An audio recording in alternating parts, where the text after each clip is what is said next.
Hi, I'm Matt Call with Great Basin Incident Management Team 1. We're here on the Mount Hood National Forest on the Camp Creek fire. Today's September 7th, and this will be your update. We're at about 1,940 acres, and we're still at about 16% contained. So we did add some containment edge, and we did add a little bit of acreage, but that percentage didn't increase at all, basically. So why is that? That's kind of a weird question, right? So I'll show you that when we kind of zoom in on the map in just a sec. So we'll just kind of earmark that for a minute. Here's our big map, and here's the 26 highway, and then the communities along the 26. Again, we're 4.5 miles away from the 26. The power lines are here, and then we've got the 12 road coming, or excuse me, the 14 road coming out. So our fire hasn't really grown a whole lot, and we have gained some containment line, and we've made some shifts in some of our tactics, which are kind of exciting, and I'll show you. So half of what we're doing is the same, and half of what we're doing is a little bit different. So if you bear with me, I'm gonna shift between a couple of different maps, because I like maps, and I think they tell a good story. So let's talk about our containment. We got more containment right here, but we're still at 16%. So how can that be? Part of that is because the fire size increased a little bit in acreage, and some of that's because we get more accurate mapping when we get those IR flights. And part of it is because we actually changed how much edge we have. So we talked about before, our containment's based on the percentage of black edge that we're comfortable with that's contained versus the red edge. So we have lots of linear red edge and not a lot of black edge. Well, we added a lot more actual length to the fire. So if you think about the fire, if we have a fire that's 10 acres like this, around my hand it's going to be maybe 10 inches. If I do that, the actual space, the acres, is the same area, but the distance of line is now going to be like maybe 24 inches. So it's kind of a good analogy. Again, it's some math stuff, but that's one of the reasons why we cut across these is to remove all this length of line. So don't get too caught up in the numbers. The good part is we're putting more line around it, and we're going what we call direct in a couple places. So we've talked about going along these edges and needing to burn this out. And the reason is because the fuels don't allow us, or in a lot of places the fuels in the terrain don't allow us to go in direct.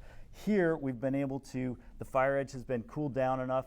We've been able to go in slowly and mitigate the hazards with mitigate those snag trees, those dead trees that could fall over, just kind of slowly poking in there and methodically removing those hazards, and so, or at least a level of those hazards to an acceptable level. And so we've gone in here with a hand crew, and that's what that H is we've actually gone, and you can see the edge of this fire is just squiggly, and that's where the hand crews have been in there just cranking out some hand line. Oh, sorry about that. Cranking out some hand line. So all that is good edge. We're currently mopping up and have good fire line. So now we don't need to burn that.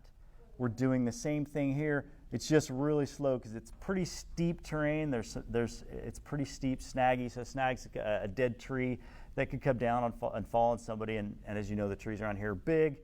We don't want that happening. So we're trying to do that slowly with a lot of caution, where it makes sense. So in these areas, we're doing that.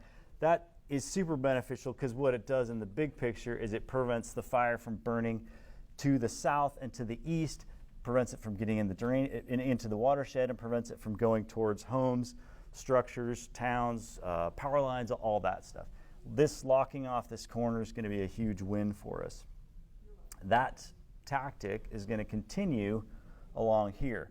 We're using a dozer here. We have terrain where we can use a dozer. We've had the falling modules go out ahead, take those hazard trees out. So we'll see some more of this kind of line construction here tomorrow. So now you guys are asking, why don't you just do it right here?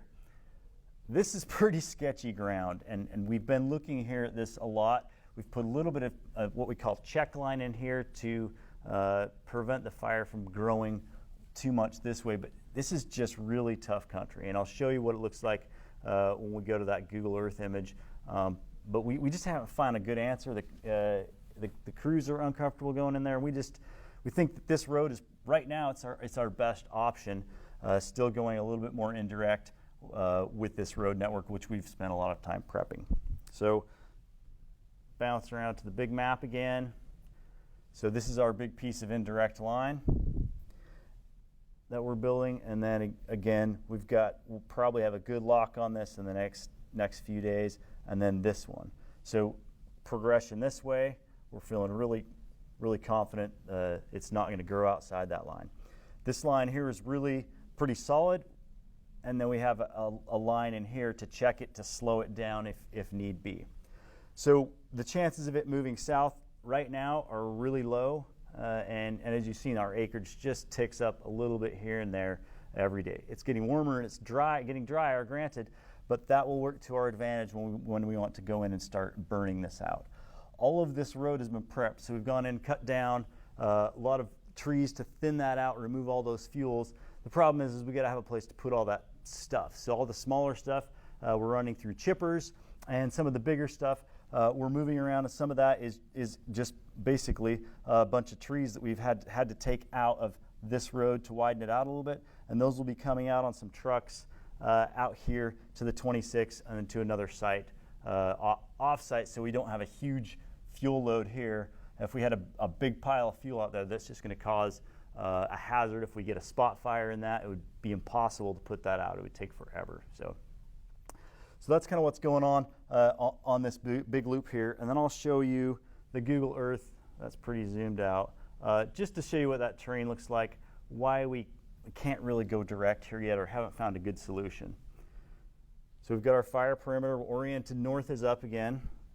I'm going to kind of pivot down. I'm going to stand out of the way so you can see this a little bit better. So what we're talking about is that indirect line, and you see the road here is kind of the obvious fuel break. And as I pivot around like that, we'll just kind of track that road, and you can see it provides a good buffer. We're cutting through those fuels in this drainage. It's pretty dense right here. And then when we jump down in this drainage here, you can see that's not something you can easily just throw some heavy equipment across or anything. Pretty steep there. And that's the piece of line right there. It's pretty tough to go indirect or to go direct. And there's a lot of snags, a lot of heavy old growth trees in there. I've had crews looking at it pretty much every day for 2 weeks, and it's just not a good answer yet. So we're still kind of in a holding pattern, waiting for the weather so that we can clean some of those edges up with our firing operations, which we talked about. I'll bring this back out. But we're really confident that we're on the path to success, and we're really happy with the way things are going, and we're happy it's getting a little bit drier, but not too windy. So we're hoping we can get some of these edges cleaned up in the next few days. As that happens, we'll keep you updated. Thanks for joining us.